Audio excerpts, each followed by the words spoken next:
Welcome to keyboards.com. I'm here today to talk a little bit about the Logitech G510 gaming keyboard.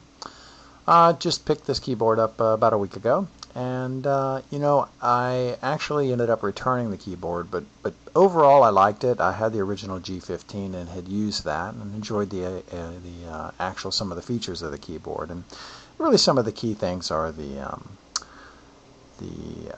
LCD screen, which actually has an ability to load gadgets and display various pieces of information, like a clock or the music that's playing, or maybe the frames per second that you're getting out of your Modern Warfare 2 game. But in the end, I just couldn't quite get used to the smaller keys. That was a little bit of a difficulty for me. And I felt just like ever so subtly the keyboard was, and maybe it was just because of the G keys to the side, I was a little bit not able to get used to the angle of the type. So overall, though, I really enjoyed working with the keyboard and playing a couple first-person shooters. So one of the things I will comment on, the G keys were really nice. You're able to hit a series of M keys and actually be able to program the keys on the fly, and these are the keys to the left.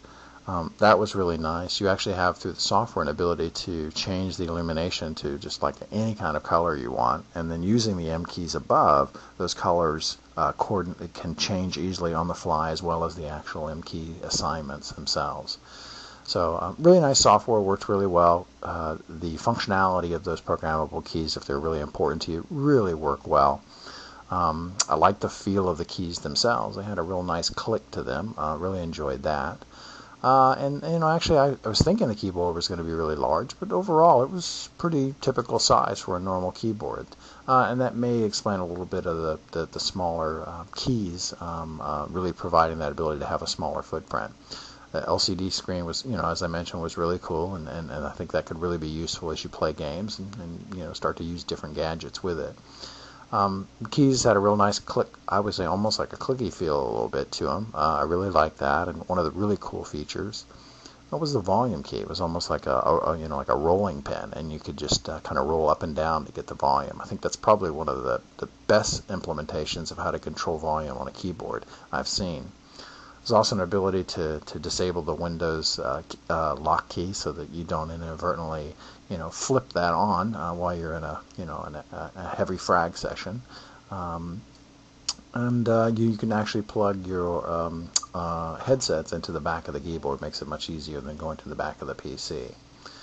So overall, I really enjoyed the keyboard, but just had some concerns about the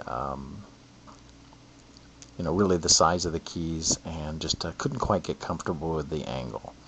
But if you maybe if I'd spent a little more time with it, I would have actually ended up getting used to it, and then really enjoying the keyboard after that. That's it. Take care, and be sure to check out www.windowskeyboards.com for this review and other pieces of information about keyboards.